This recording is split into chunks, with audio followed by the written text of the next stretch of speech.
안녕하세요, 백은영입니다. 최근에 있었던 취직 라이브, 그러니까 보아하고 전현무 씨가 인스타그램 라이브에서 박나래 씨에 대해서 폄하한 사건이 있습니다.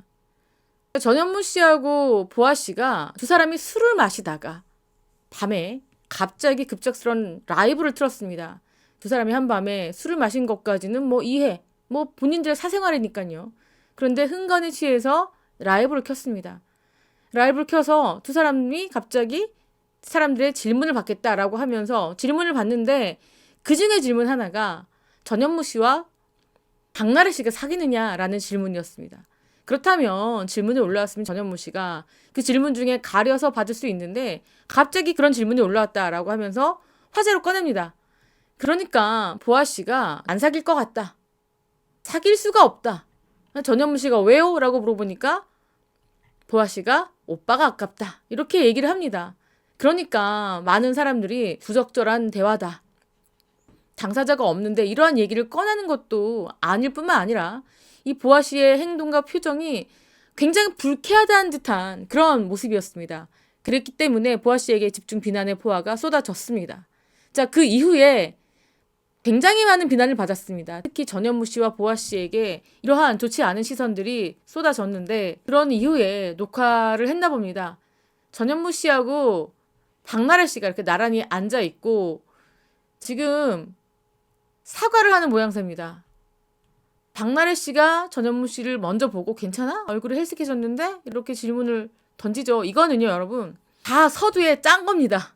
방송하기 전에 야, 이런 논란이 있는데 네가 이렇게 질문을 하면은 이렇게 운동으로 뺀 살이 아닌 것 같아. 다이어트 중에 마음고생이 최고야. 이런 식으로 다 이미 이들끼리는 입을 맞춰놓고 시작하는 거예요, 여러분. 그래서 박나래 씨가 전현무 씨에게 어떤 해명의 발언의 기회를 주는 거죠. 박나래 씨가 전현무 씨에게 이렇게 얘기를 하고 포드쿤스트가 운동으로 뺄 살이 아닌 것 같다라고 하고 박나래 씨가 원래 다이어트 중에는 최고는 마음고생이다.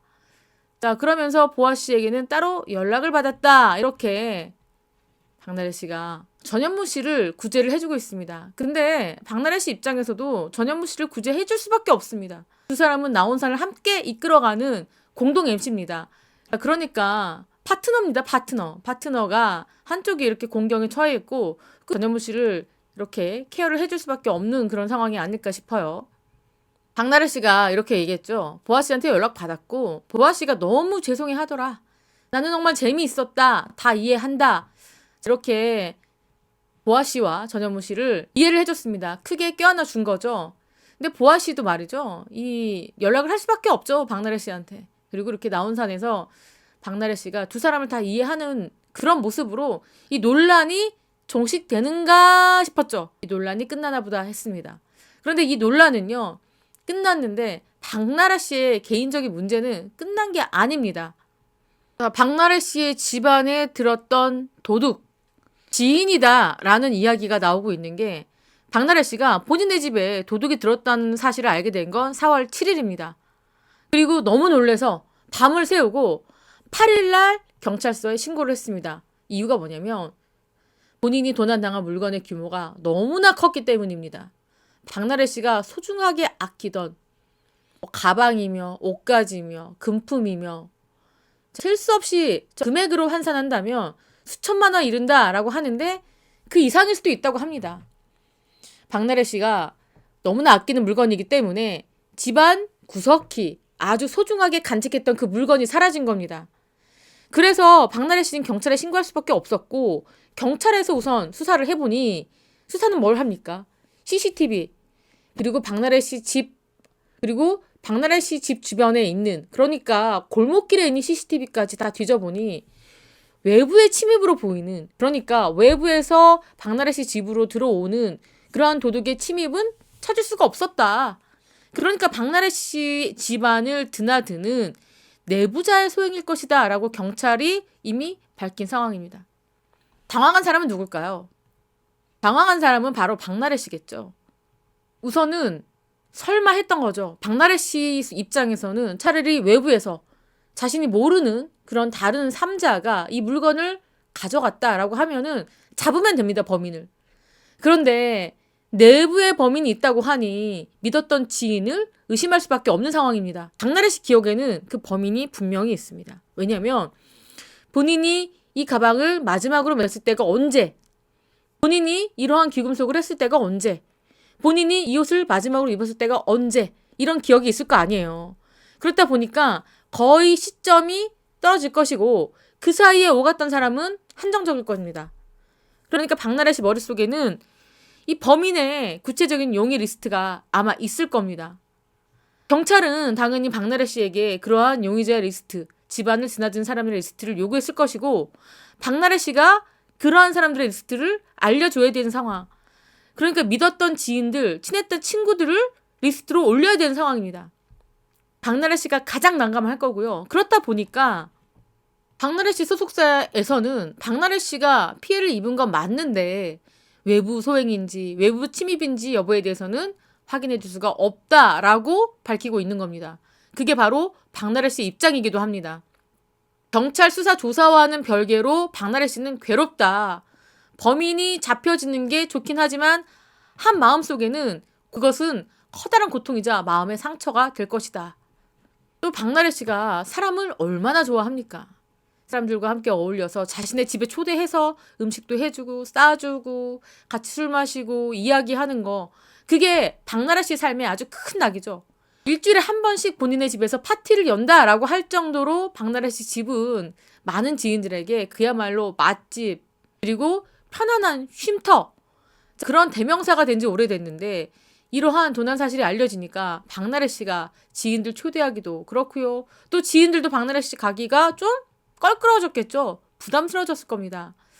박나래 씨는 자신의 집을 이렇게 나 혼자 산다 해서 어떤 컨텐츠적인 요소로 쓰기도 했습니다. 그렇기 때문에 이렇게 55억이라는 거액의 돈을 주고 이 집을 구매를 한 거예요. 뭐 부동산 전문가들은 차라리 그 돈이면 다른 집을 사고 그냥 그 차액으로 꼬마 빌딩 하나 사는 게 개인적으로 재테크에는 훨씬 나았을 것이다 라고 평가를 했는데 박나래 씨에게는 바로 집이 재테크입니다. 방송 컨텐츠로 쓰이기 때문에. 자, 그런데 이러한 방송 컨텐츠로 쓰였던 박나래 씨 집이 모든 사람들에게 좀 좋지 않은 기억으로 남을 그런 집으로 바뀌었다는 거죠. 많은 대중들의 시선도 마찬가지입니다. 박나래 씨 집에 든 도둑은 바로 지인일 것이다 라고 추측하는 사람들이 점점 늘어나고 있다. 많은 사람들은 이렇게 평가합니다. 여러 번 들락날락거린 지인 중에 매번 따라와서 몰래 숨겨서 훔쳐갔을 것이다. 한두 개 훔쳐갔는데 박나래가 인지하지 못하니까 점점 스케일이 커졌을 것이다. 간이 부었다. 이렇게 얘기합니다. 이렇게 보는 시선이 가장 많을 것 같습니다. 사람 좋아하는 사람이 저런 일을 당했으니 더 충격일 것이다. 집에 짐이 많으면 뭐가 없어졌는지 바로바로 모를 것이다. 아마 상습범일 가능성이 높을 것이다. 그리고 박나래 씨는 누군지 짐작하고 있는 거 아니겠느냐. 이러한 추측들이 쏟아지고 있습니다. 그러면서 박나래 씨가 만약에 범인이 잡힌다 하더라도 선처해주지 않을까? 이러한 추측들도 나오고 있습니다. 왜냐면요. 박나래 씨가 이번에 전현무 씨와 보아 씨의 라이브에 대해서도 껴안았고요. 또 뭐냐면요, 여러분. 2020년에도 큰 사건이 있었습니다. 박나래 씨의 개인정보를 한 마트 직원이 유출을 했습니다.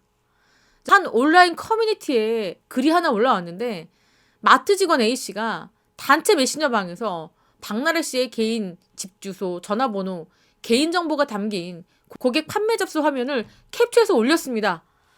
아니, 집 주소, 전화번호까지 나왔으니 뭐 난리가 날 일이죠. 이것도 문제인데 이 A씨가 뭐라고 썼냐면 박나래 씨 집에 가전제품을 설치하러 갈 때마다 남자가 바뀐다. 자, 이러한 말도 안 되는 유언비어도 퍼뜨린 겁니다. 지금 개인정보 유출됐죠. 거기다가 개인 사생활에 대해서도 거짓 유포를 했잖아요. 많은 연예인들 같은 경우에는 참지 못했을 것 같아요. 엄벌을 취해달라고 할 수 있는데 박나래 씨는요. 어떻게 했냐면 마트 관계자에게 사과의 전화를 받고 그 다음에 박나래 씨가 뭐라고 얘기했냐면 해당 직원을 해고시키지 말아달라 이렇게 부탁을 했습니다. 일이 커지는 걸 원치 않는다. 그리고 직원이 실수했을 것이다. 이렇게 직접 선처를 바랬습니다. 그랬기 때문에 박나래 씨는 굉장히 품이 크다. 그리고 대인배다 라고 평가를 받고 있습니다. 그래서 이번 사건도 만약에 범인이 잡히면 선처해주지 않을까. 물론 그 상대가 누구냐에 따라 좀 다르긴 할 겁니다. 근데 본인과 한솥밥을 먹었던 아주 가까웠던 지인이다. 이 지인이 만약에 박나래 씨에게 무릎 꿇고 눈물 뚝뚝 흘려가며 사정을 한다?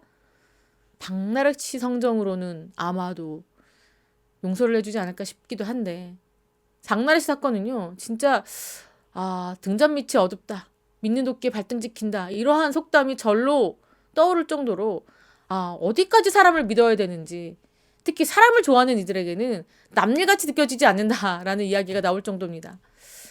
자, 지금 이번 시간에는 박나래 씨에 대한 이야기를 여러분들께 전달해 드렸습니다. 지금까지 저는 백은영이었고요. 시청해주신 구독자 여러분, 감사합니다.